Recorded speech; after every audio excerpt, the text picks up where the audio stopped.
Bonjour à tous, bonjour à toutes et bienvenue dans ce Tech Live spécial MCP organisé par Clanic.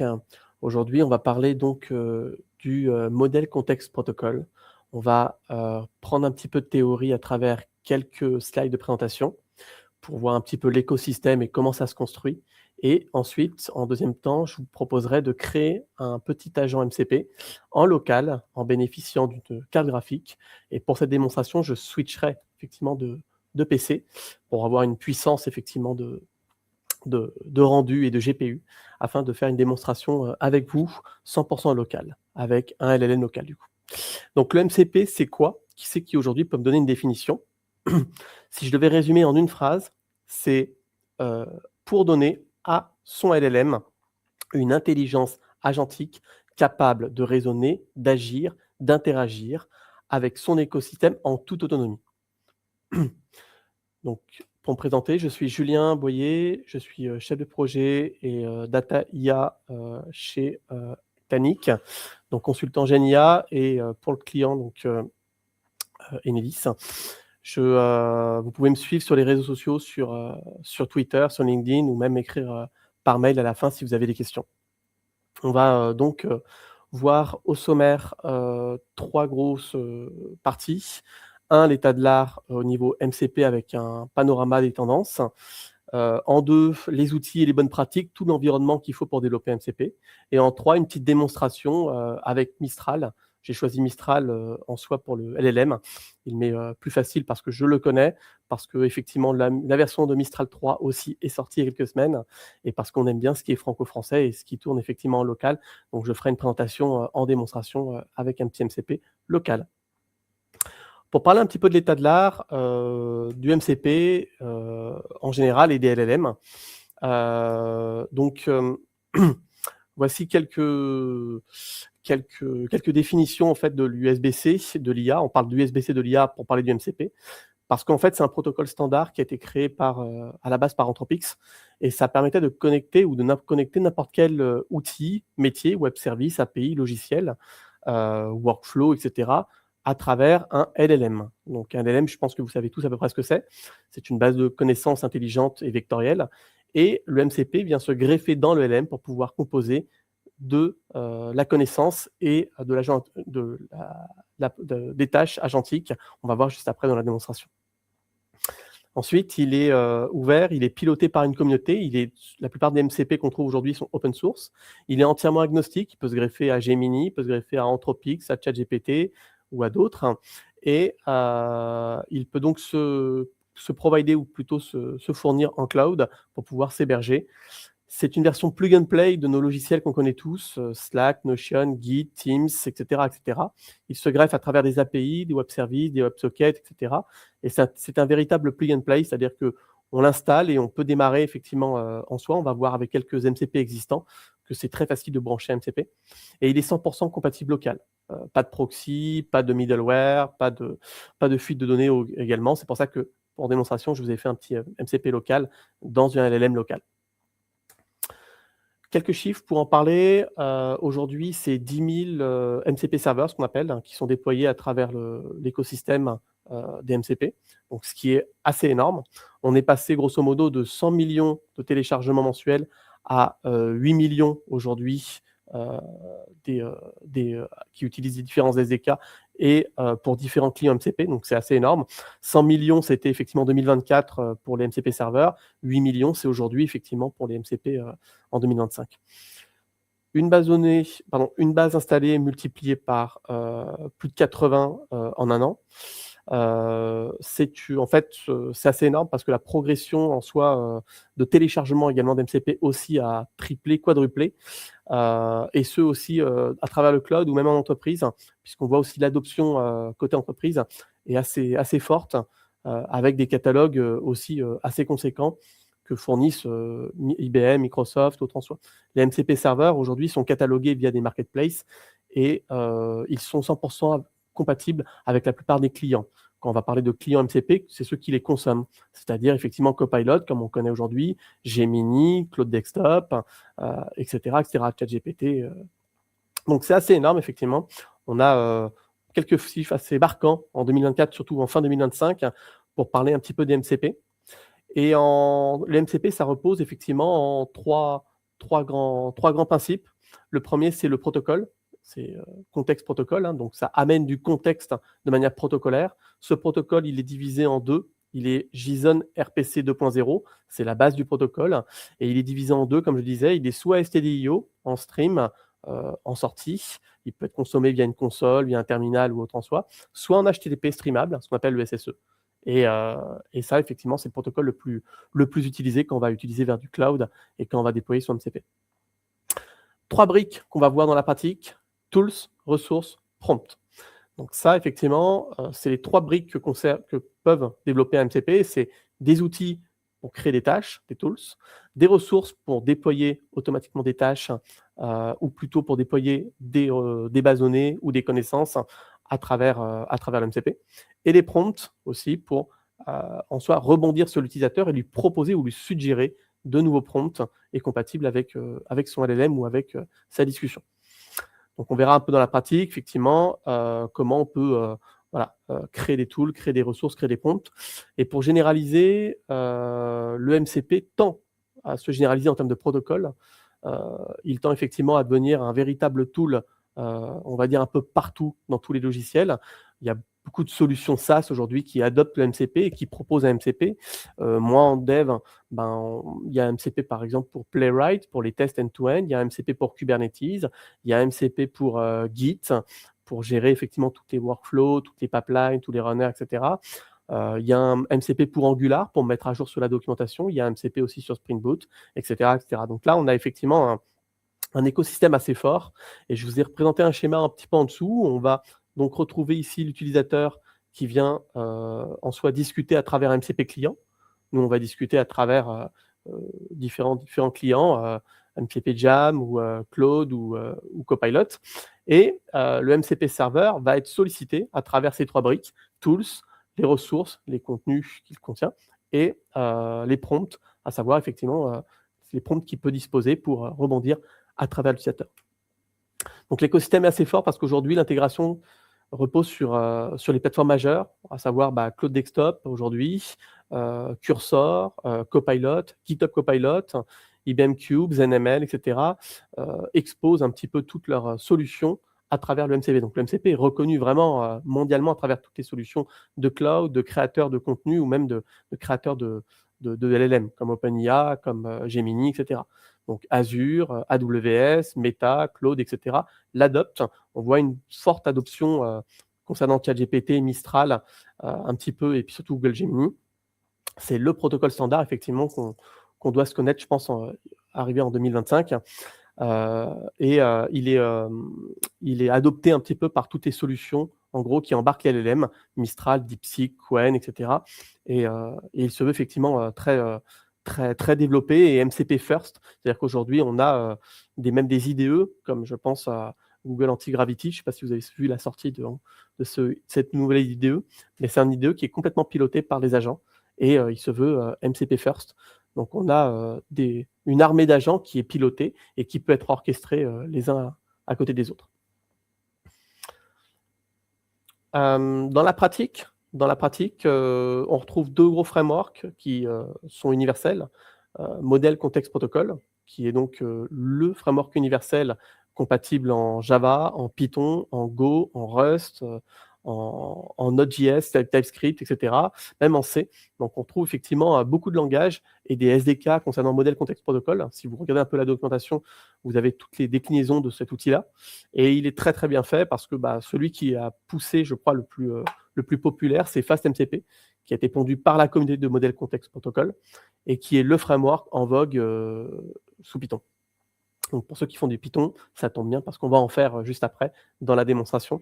Mais retenez effectivement ceci, FastMCP, c'est un des frameworks les plus GitHub Trends, je crois. Donc il est dans les tendances GitHub et comme étant le framework effectivement de l'année, il est très utilisé par la communauté et la plupart développent soit en Node.js, soit en Python. C'est pour ça que j'ai pris ces 2 langages un peu de prédilection.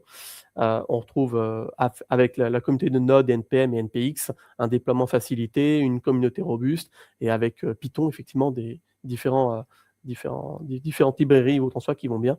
On va le voir un peu dans la pratique.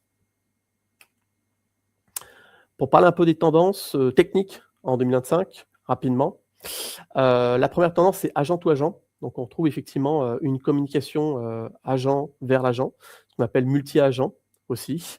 On retrouve effectivement de l'orchestration ensuite de l'agent. Donc on va pouvoir faire des workflows et séquencer plusieurs agents, demander à 1, 2 ou 3 ou X agents de pouvoir se suivre et se chaîner. Voilà. Les MCP Gateway également, donc on retrouve des solutions aujourd'hui comme IBM ContextForge, comme Microsoft MCP Gateway qui proposent un standard de sécurité et un hub ou un proxy vers les MCP pour pouvoir centraliser. Les marketplaces proposent donc un ensemble de MCP directement sur la plateforme. On va voir AWS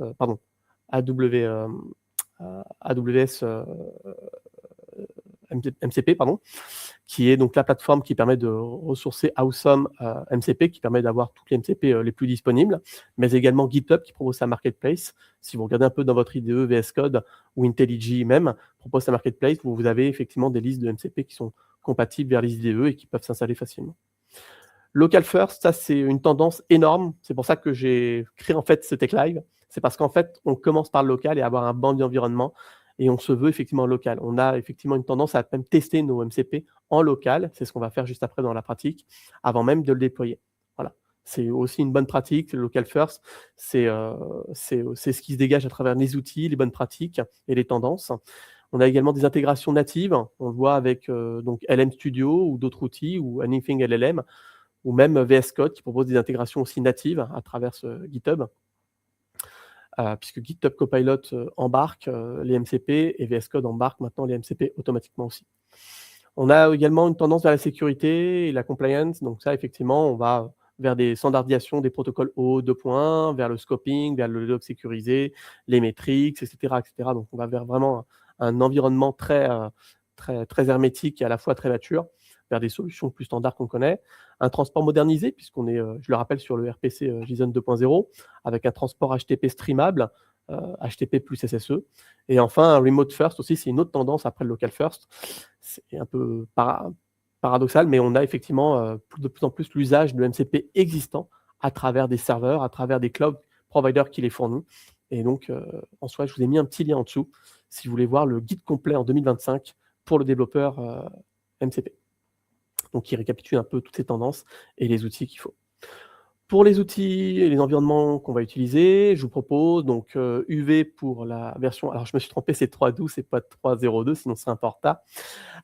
UV, c'est effectivement l'environnement ou le gestionnaire de paquets de Python qui est en vogue en ce moment, qui permet rapidement aussi de tester, de débugger du Python, de créer un environnement virtuel, de télécharger en parallèle des différents paquets. C'est le gestionnaire de paquets après pip en soi qui est le plus connu aujourd'hui et le plus moderne. Voilà, c'est celui qui est privilégié pour les MCP. Vous avez également une librairie qui s'appelle FastMCP avec son corollaire qui est FastMCP CLI qui va nous permettre de débugger, de lancer un environnement, de lancer un MCP en local et de voir comment il se comporte. LM Studio pour avoir la partie back-end, pour avoir son LLM composé. Donc c'est mieux de consommer du LM Studio plutôt que de le brancher effectivement directement sur OpenIA, ChatGPT, etc. Parce que effectivement, si vous n'avez pas de version premium, ça va consommer des requêtes, pourquoi pas larges. Et de deux, vous verrez une meilleure intégration, surtout quand vous avez le LLM et une carte graphique, bien sûr, pour le faire tourner. C'est-à-dire que vous verrez les différents paramètres à mettre et qui sont compatibles du back-end au front-end, c'est-à-dire du back-end LLM jusqu'au effectivement client MCP qui va consommer votre MCP. Donc vous pourrez vraiment fine-tune et configurer comme vous le voulez ici votre modèle. On va voir ça aussi dans la pratique. MCP Jam ou MCP Inspector qui va nous permettre de débugger un peu les tools, les ressources et les promptings des MCP. Anything LLM qui va nous permettre de jouer sur les sessions et de faire tourner un petit peu les LLM, mais plus dans un modèle discussion que paramétrage en fait du LLM. Voilà, d'avoir quelque chose de fluide, de compliance après vers du RAG, vers différentes choses. Fast MCP Cloud pour déployer votre MLLM, c'est génial. Pour déployer votre MCP. Ça va permettre de déployer rapidement à travers un Git, à travers un repository et de pouvoir un peu en CI/CD, de déployer en continu votre MCP et de le tester à travers une URL. Ça va vous permettre de tester directement sur Copilot 365, sur Cloud Desktop, sur ChatGPT, voilà, parce qu'il demande effectivement une URL sécurisée et ça vous génère cette URL sécurisée avec le HTTPS. Donc, utiliser FastMCP Cloud, c'est bien au départ pour avoir un environnement de recettes et un environnement tampon pour du distant et exécuter en distant votre MCP et voir comment il se comporte. Enfin, LangChain et LangGraph, on n'aura pas le temps malheureusement dans cette présentation je pense, d'aller plus loin vers des wrappers de MCP et vers du workflow d'MCP à proprement dit, mais j'en ferai une deuxième partie, ça me laisse le temps de teaser un petit peu cette première partie et de vous montrer un peu l'univers en soi de workflow d'agents et de pouvoir un petit peu aller au-delà du MCP et de customiser à fond effectivement la manipulation de tout l'environnement autour du MCP qui peut être fait et qui peut être apporté dans le LN plus généralement. Voilà. Donc ça, c'est l'environnement typique en Python, ce qu'on a l'habitude de faire. J'ai parlé de la plateforme tout à l'heure AWS MCP Server. Vous avez sur cette plateforme-là toutes les MCP rangés par catégorie, les MCP qui sont crawlés, les MCP de la communauté, de la productivité en dev, de la base de données, on va le voir aussi, du file system, etc. Donc c'est assez, voilà, c'est assez parlant. Pour récapituler, ce que vous devez retenir sur l'MCP, c'est qu'il y a 3 briques, il y a 3 piliers ou 3 concepts qui le composent. C'est le tools, la ressource et le prompt. Donc ça, effectivement, quand je conçois un MCP, c'est je pense à effectivement les actions que ça peut déclencher. Il peut déclencher même d'autres actions, on va le voir. Les ressources qu'il peut exposer, ça aussi on va le voir dans la pratique. Et les prompts, dont je peux effectivement avoir un template de prompt pour soit avoir des slash commandes, ce qu'on appelle, je fais slash et j'ai les prompts effectivement automatiquement qui remontent de mon MCP pour pouvoir accéder à des actions. Souvent c'est le cas. Soit je remonte aussi des prompts utilisateurs, donc je lui suggère d'autres prompts quand il m'envoie tel ou tel prompt. Voilà. J'ai voulu faire cette live parce que y a une nouveauté côté Mistral qui est quasiment tout open source. Ils ont sorti une famille de modèles qui s'appelle Mistral 3. Donc on trouve du 3B ou 6B, je crois. On retrouve du 14B. On retrouve aussi du 30B ou je ne sais plus, un modèle large 3, je crois. Celui dont on va parler, c'est celui du 14B parce qu'il est intermédiaire et il rentre dans ma carte graphique. J'ai une petite RTX 4090 à côté de chez NVIDIA qui permet de le faire tourner en local. Donc ça ne va pas le faire tourner en résolution haute 32, ça va le faire tourner en 16 bits, ce qui suffit largement, sans dégradation, avec une architecture de type Transformers optimisée. L'architecture, elle est de type MOE, elle permet de ne pas utiliser tous les poids, les 14B en soi, mais utiliser une partie en fait des poids pour pouvoir être optimal sur ma carte graphique et être tourné en VRAM. J'ai que 24 Go de VRAM, donc on va les conserver, notamment pour le contexte. Un contexte qui peut être augmenté de 32 000 tokens, ce qui est assez énorme et ce qui nous laisse largement de quoi faire. Il est optimisé pour le raisonnement. Ça, c'est intéressant. Il est reasoning, ce qu'on appelle. Donc, multi-étapes et logique complexe. On va se faire quelques petits prompts pour tester un petit peu la puissance de. Il est également multilingue. Donc, il est excellent en français et en anglais, ça c'est sûr. Il est made in France, mais il supporte très, très bien le multilingue aussi. Et il excelle dans des domaines comme les mathématiques, scientifiques, programmation, mais pas que, analyse logique, étapes, etc. C'est certes pas un modèle qui va faire du 2000 ou 3000 B comme GPT-5 ou comme Claude Sonnet 2.5, enfin 3 maintenant ou 4. C'est un modèle qui effectivement excelle dans ses tâches, dans l'agentique et dans la manière dont l'LLM peut composer. Donc ce que je vous conseille, c'est tester à travers un petit modèle et améliorer effectivement le contexte, les actions et autres en soi par les MCP. Ça vaudra bien mieux que de consommer ou déployer un énorme modèle sur des clusters de GPU. Et parce qu'on se veut un peu green aussi pour le coup, et qu'on se veut aussi fine up, c'est-à-dire d'optimiser un peu le déploiement voilà, par rapport à ça. Donc pour résumer, vitesse d'interrompe aussi optimisée parce que le MOE, parce qu'il est léger, c'est un 14B pour le coup, et parce qu'effectivement il est en token par seconde, en débit assez intéressant. Il est, voilà, c'est une cible en soi qui se veut rapide quand on veut déployer rapidement un LLM et tester surtout son MCP. En précision aussi, il a un taux de réussite, il est assez polyvalent, il a une bonne efficacité, il est moins gourmand en ressources puisqu'il est plutôt léger et il utilise la technologie MOE, qui est ce qu'on appelle un SOTA, c'est-à-dire le meilleur en fait dans sa catégorie. Le MOE d'ailleurs a été plus ou moins poussé par leur recherche, parce que Mistral font beaucoup de recherches et pondent des modèles open source. Il n'y a qu'à voir effectivement sur la plateforme Hugging Face, et c'est assez intéressant de voir un petit peu toute l'étendue un petit peu des modèles que peuvent pondre cette startup à la base française qui est aujourd'hui Decacorn. Aussi, FastMCP Cloud, donc rapidement, ça se permet de déployer sans configuration. Ça peut synchroniser via un GitHub ou GitLab. Il va prendre le repository, il va installer les dépendances, il va lancer en HTTP SSE ou en stdio mon FastMCP et il va être déployable directement sur la plateforme avec des logs, des métriques, etc. Et je vais avoir une belle HTTPS, une belle URL pour le plugger dans mes outils. La démonstration. Je vais passer à une autre machine pour faire tourner. Si vous avez des questions entre-temps, n'hésitez pas, je suis dispo.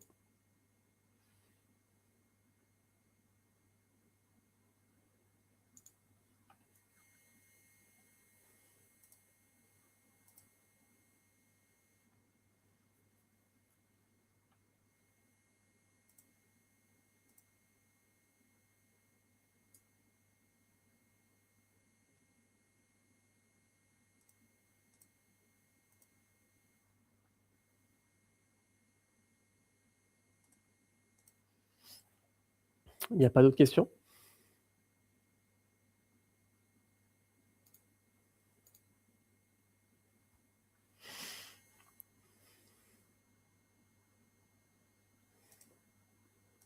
Non?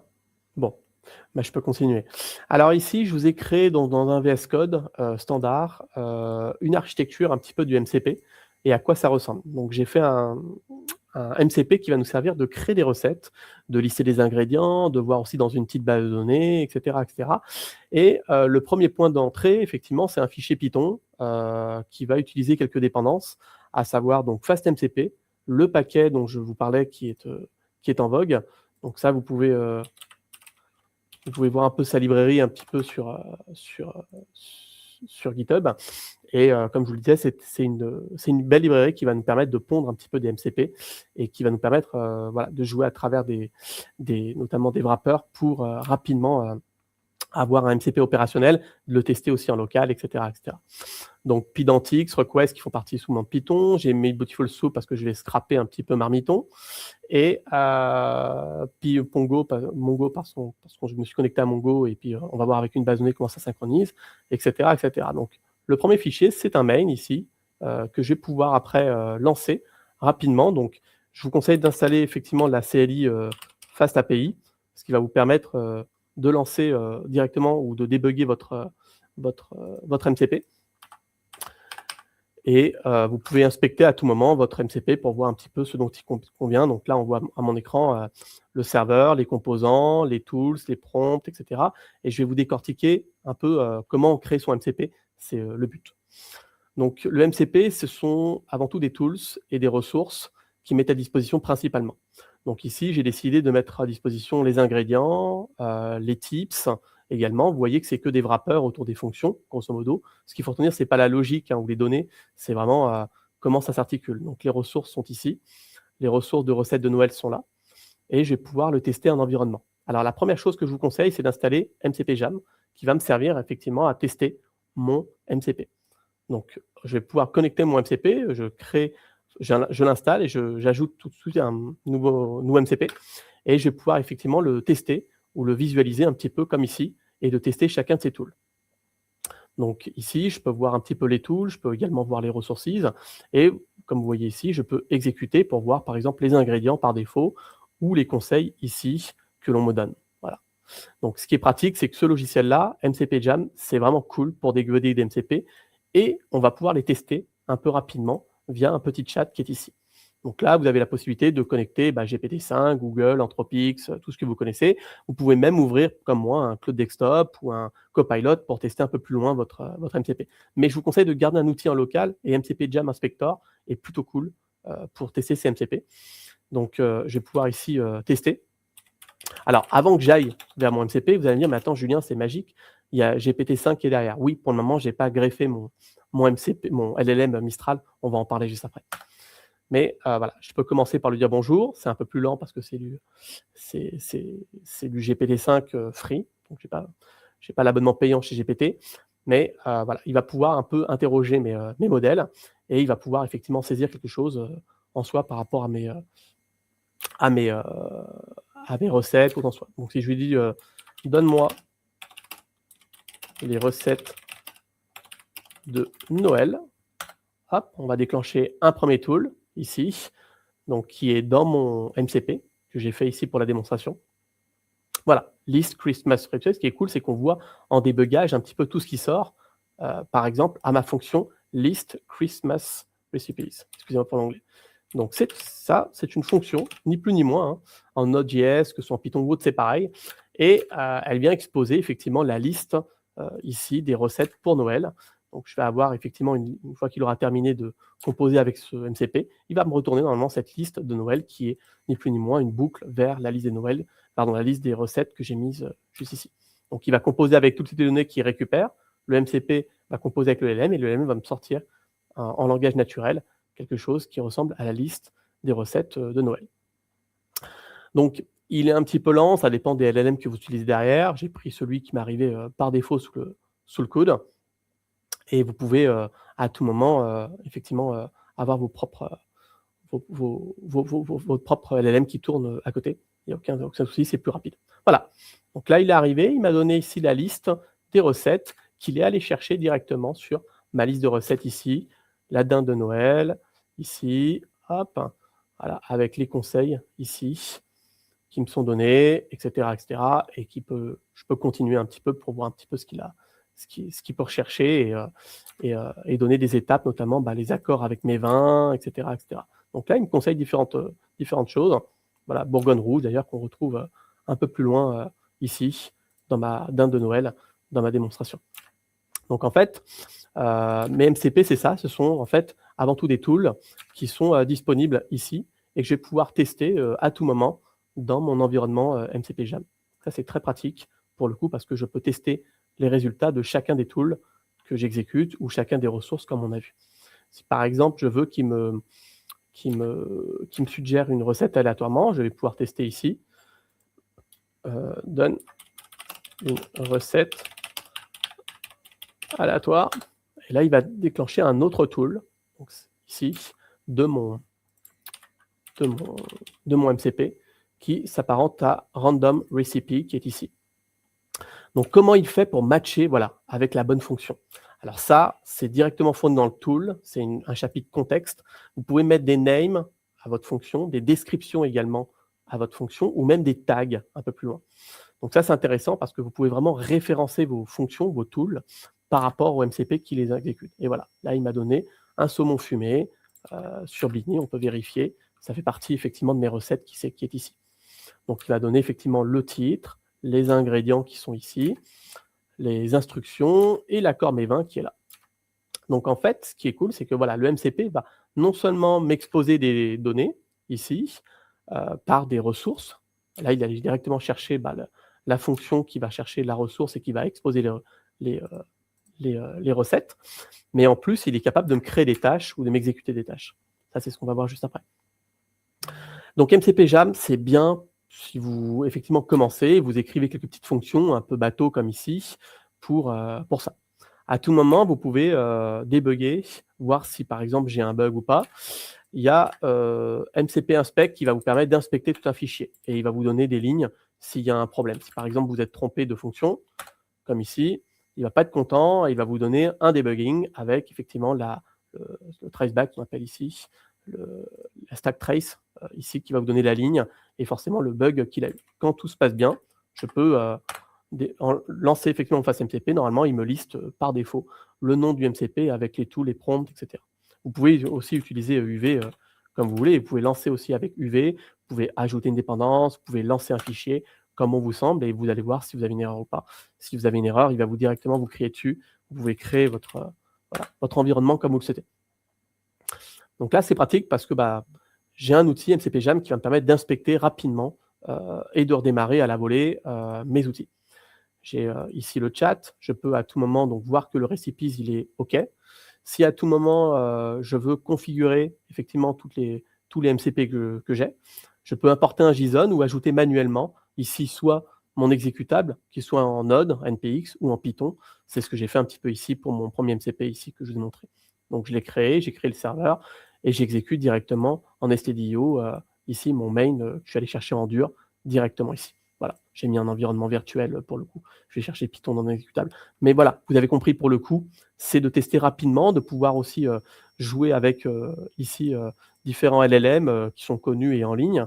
Et vous pouvez rapidement voir un peu vos prompts aussi, par exemple ici, et les inspecter pour le coup ici. Donc pour vous montrer un peu que ça marche, et ça marche plutôt bien, je vais déclencher un dernier, jamais 203 comme on dit. Donc je vais lui demander créer une recette magique. Donc là, il va prendre des ingrédients magiques et il va créer une recette magique pour moi, pour Noël, avec quelque chose un peu exotique pour la recette. Donc c'est bien parce que ça va me permettre aussi de localement de voir un petit peu la santé de mon MCP, de voir les logs, de voir différentes choses qui apparaissent. Et quand j'ai un problème avec un MCP ou avec un tooling d'un MCP, je vais avoir directement l'erreur et qui va me remonter en log ici. Il y a un système de log pour le coup. Voilà. Vous pouvez également initialiser votre invent magic. Donc là, il va aller chercher une fonction qui s'appelle magical recipe. Voilà, qui est ici et qui va me permettre d'inventer. Donc là, c'est intéressant parce que vous voyez que je peux prendre des paramètres. Dans une fonction, je peux prendre par défaut le nombre de personnes qu'il va y avoir par défaut et mettre des arguments par défaut ou le type, par exemple, de magie, enchantement, si je veux effectivement avoir une recette magique pour le coup. Donc c'est intéressant parce que je vais pouvoir donner aussi des ingrédients, si je le souhaite, en liste, où je vais pouvoir lui dire de créer une recette magique à partir de pommes de terre, d'ail et de ciboulettes. Ça pourrait être intéressant qu'on puisse le lancer. Oula, voilà, il m'a sorti une grosse recette magique où il m'a déclenché donc le bon tool qui est ici et il allait me chercher les ingrédients pour le coup avec un titre élixir d'enchantement lunaire portion de coupe. Donc il a bien respecté pour les 2 personnes. Mais voilà, si j'avais dit c'est créer une recette magique pour 4 personnes à base d'ail, de pommes de terre et de ciboulettes. Voilà. Donc là, il est capable en fait de détecter de manière langage naturel ce que j'ai en soi derrière le capot et d'aller chercher les ingrédients et les bonnes personnes. Donc il va renseigner en fait les arguments en fait de ma fonction par rapport à la recette magique qui est ma fonction ici.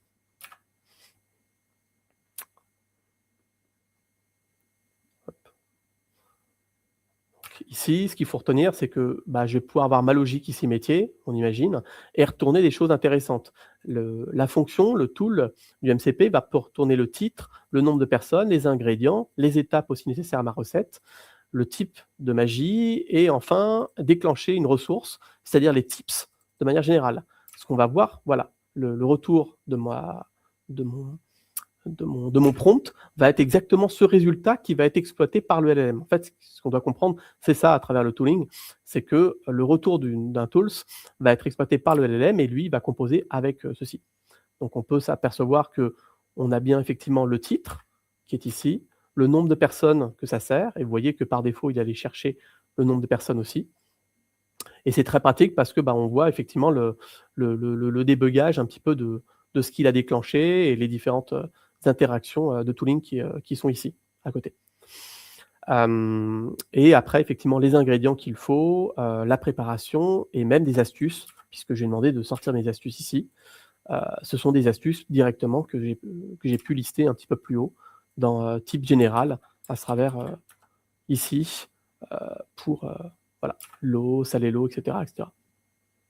Donc, il va composer un peu avec tout ça pour sortir une réponse naturelle et correcte par rapport à ça.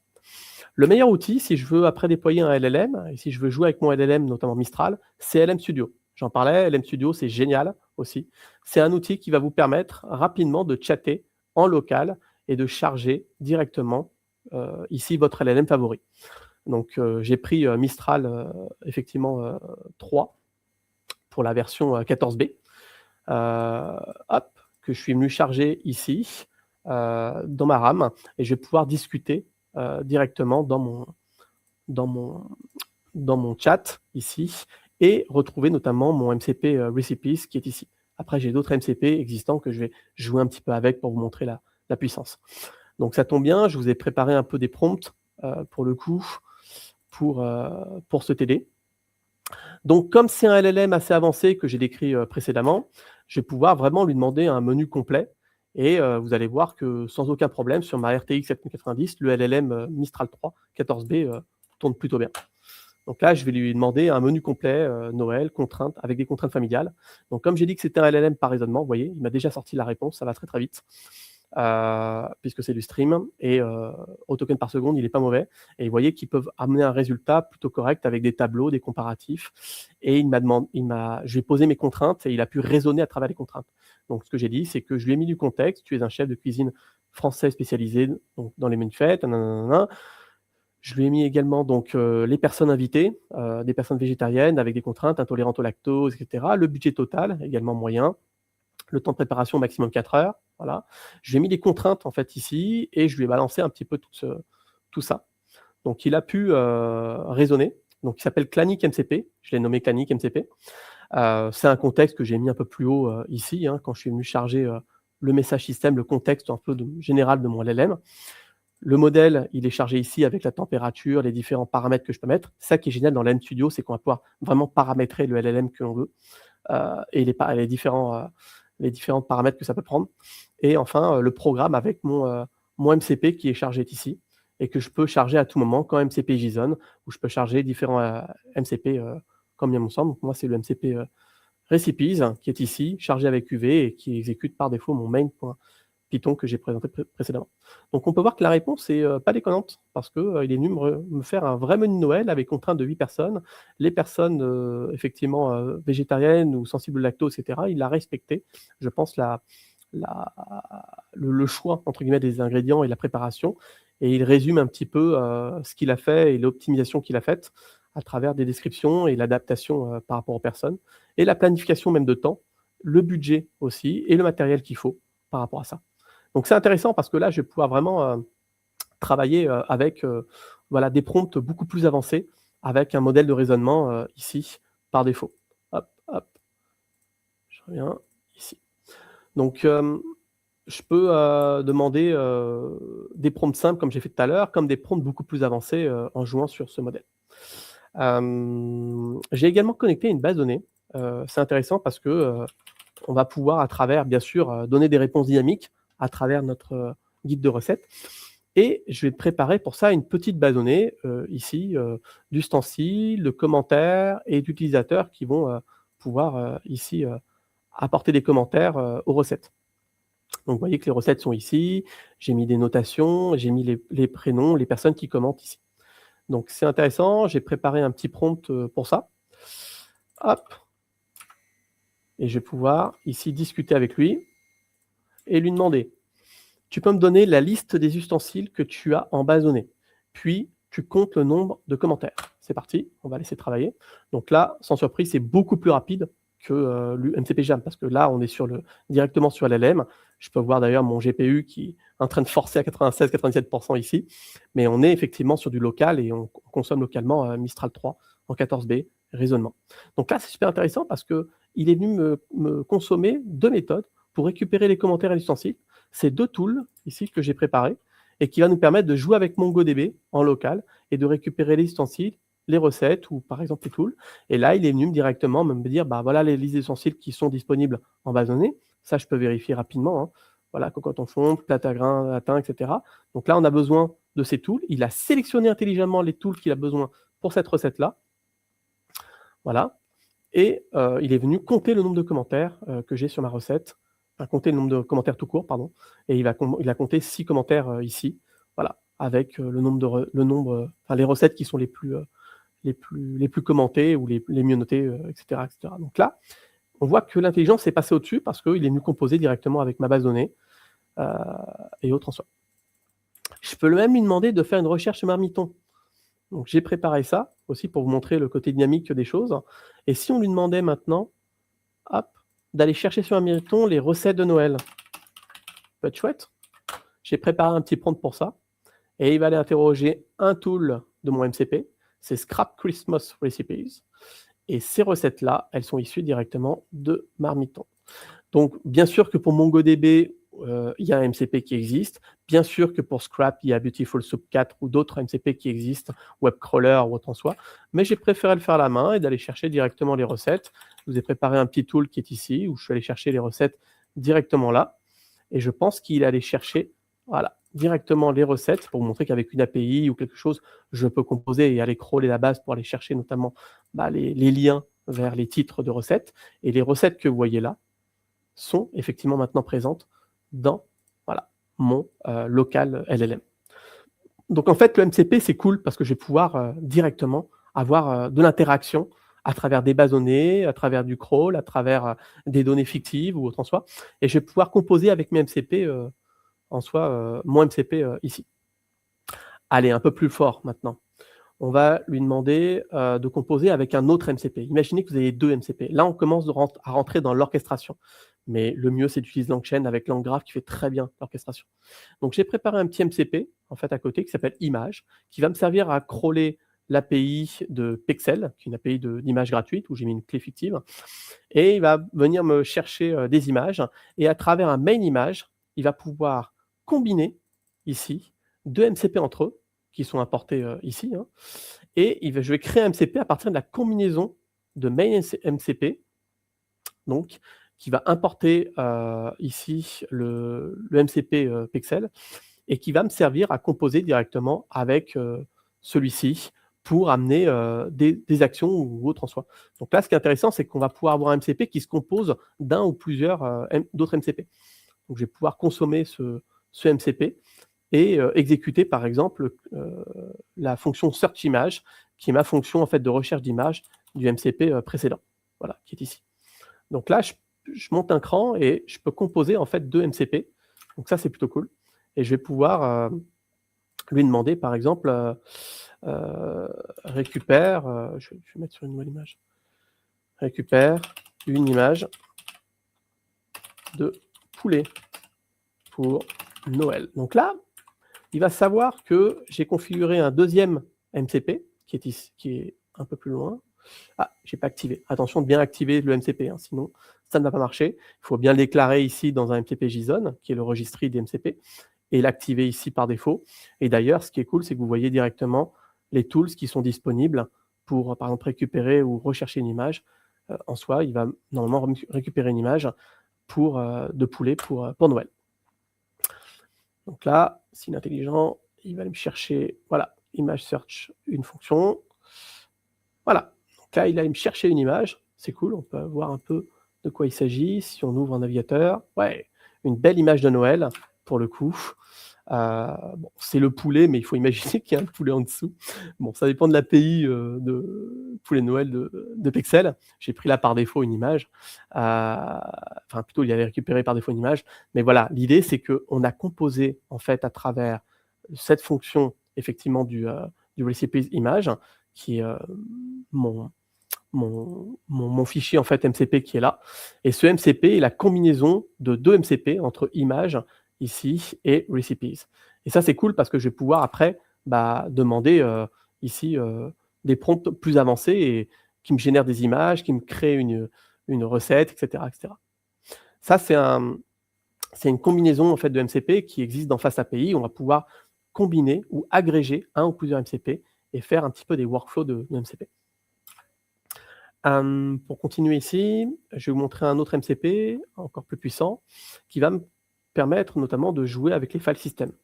Donc ça, c'est cool parce que je vais pouvoir ici jouer avec mes fichiers et créer une recette et puis créer un fichier pour pouvoir enregistrer ma recette. Imaginons. Donc je vais lui demander de créer une recette magique et de créer un fichier secret 4 avec la recette dedans. On va voir comment il se débrouille. Donc là, il va composer avec une recette magique, il va aller me chercher donc, le tool, voilà, et il va aller me chercher un des tools qui est compris dans un MCP qui s'appelle MCP File System. S'il y arrive, il n'y a pas arrivé à créer un fichier directement, hein, il n'est pas autorisé. Ah bah j'ai pas mis les droits, dommage. Mais grosso modo, je peux vous donner un peu le résultat, je l'ai fait juste avant. Il est allé normalement créer un fichier ici TXT, voilà, où il va pouvoir me mettre la recette directement dans ce fichier TXT. Voilà. Donc là, parce qu'on a activé un MCP qui s'appelle File System, qui est un autre type d'MCP, et qui va me permettre à d'autres actions de lire des fichiers, d'écrire des fichiers, etc., etc. On va quand même essayer pour le coup une petite action un peu plus en dur, mais que j'ai préparée. Imaginez que je veux lister les fichiers dans mon répertoire ici, grand-mère. Donc en fait, hop, il va y accéder ou pas, s'il y arrive. S'il n'y arrive pas, dommage pour l'effet des mots. Hop, en gros, l'idée c'était de lister ces fichiers, hop, secret 1, secret 2, secret 3, et de pouvoir rentrer dedans. mais il a décidé de ne pas trop marcher. Bon, c'est pas trop grave. Vous avez compris le principe, entre guillemets, c'est de pouvoir ici voir des fichiers ou écrire des fichiers, etc. Je l'ai fait juste avant, qui est donc cette liste de fichiers. Ici, je vais pouvoir également utiliser par exemple un MCP Notion, par exemple, pour lister ou rechercher une page. J'ai récemment fait des révisions sur le machine learning et je recherche une page Notion sur le decision trees en ML. Donc là, en fait, par l'interrogation, il est capable d'aller chercher le bon MCP et le bon tool afférent, quand j'en ai plusieurs, pour le coup, qui s'organisent. Donc là, il va aller chercher normalement le MCP qui me concerne, voilà, et il va aller trouver une page, voilà, très bien, où il va résumer un peu cette page-là, et voir un petit peu ce qu'il y a dedans, et je peux cliquer à tout moment sur cette page-là, hop, ouvrir dans le navigateur, et voir un petit peu cette page. Donc, forcément, elle n'est pas disponible parce que je ne suis pas connecté, mais vous voyez le principe en lui-même. Il allait chercher une page dans mon Notion directement, et il allait sûrement crawler une page de machine learning, celle qui est concernée se situe ici. Donc, ce qui est intéressant, c'est que je vais pouvoir vraiment connecter des MCP entre eux, et après les faire discuter entre eux pour ça, que ce soit le MCP file system pour créer, rechercher un fichier, éditer ou autre en soi, pour Notion par exemple, si je veux récupérer des drafts ou créer une page où on imaginerait une recette et l'enregistrer dans Notion, ou après effectivement par exemple avec Google Sheet, l'enregistrer ici dans un Google Sheet pour le coup. Voilà. Je ne vais pas aller plus loin parce que c'est encore, j'y passerai des heures pour le coup, j'ai préparé d'autres démonstrations, mais voilà, vous avez compris un peu le principe d'exposer en soi des tools, de pouvoir jouer avec LM Studio, notamment avec un LLM qui est branché, et de pouvoir inspecter le tout avec ici des outils comme MCP Jam pour voir un petit peu la liste des toolings qui sont disponibles. Une fois que tout est fait et que tout est prêt, comme j'ai dit, vous pouvez déployer à tout moment sur FastMCP, où je vais avoir une vraie interface pour déployer directement à partir d'un GitHub, en soi d'un repository. Et je vais pouvoir donc voir les logs, voir un petit peu tous mes MCP déployés et les utiliser de manière distante à travers les outils, non plus en local comme LM Studio autre en soi, mais via ChatGPT, Cloud Desktop, Gemini ou autre en soi. Voilà. Donc, ce qu'on retient un petit peu là-dedans, pour conclure, c'est la facilité dont je peux en local faire et jouer avec les LLM et les fine-tuner, c'est-à-dire les paramétrer comme je le souhaite. Un LLM chargé dans un GPU, je peux modifier sa longueur du contexte, je peux jouer avec beaucoup de choses. Et avec LM Studio, je peux rapidement installer un nouvel LLM, le configurer si je le souhaite, le redémarrer si je suis en local, développer des fonctionnalités comme ici, et continuer pour le coup, voilà, ici.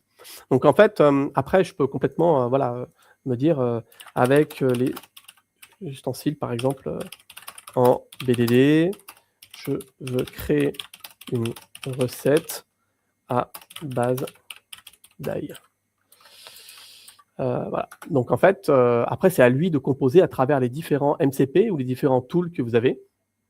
Et il va pouvoir rapidement vous dire un petit peu ce qu'il en est. Là, il a pris par exemple un Elicit User Need.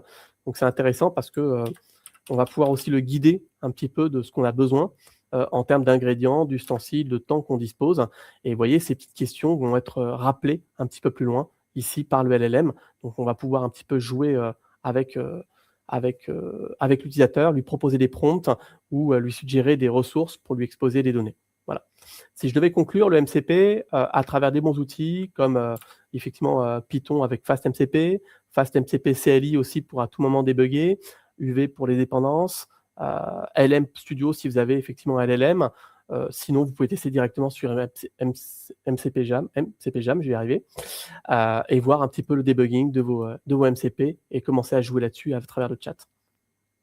Voilà, c'est un petit peu tout l'environnement pour bien commencer, je pense, à créer des MCP, à les déployer après du local à un environnement pré-prod, comme FastMCP Cloud, et de jouer un petit peu vers le débugage et vers le déploiement progressif vers des LLM.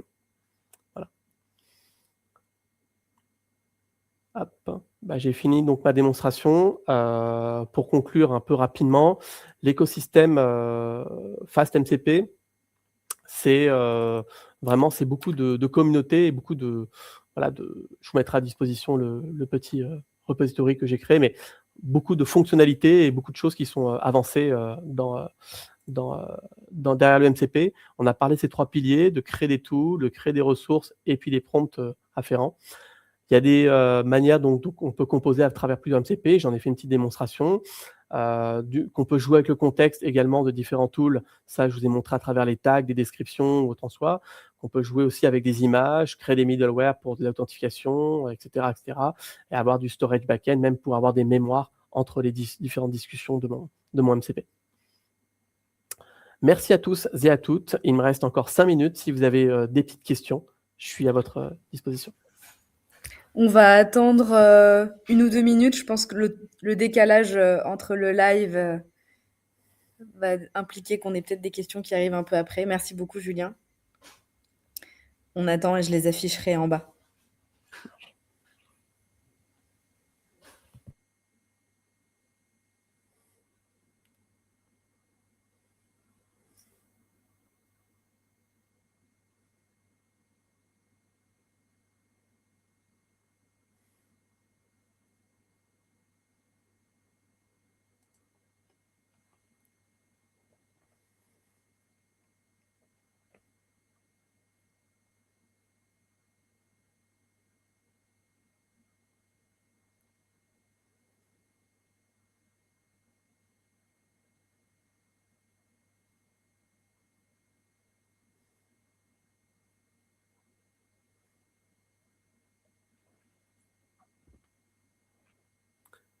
N'hésitez pas à prendre la parole ou à poser vos questions directement sur le chat, c'est fait pour. Je suis, disposé avec un petit peu de décalage si vous avez des questions, techniques ou, sur l'écosystème des MCP.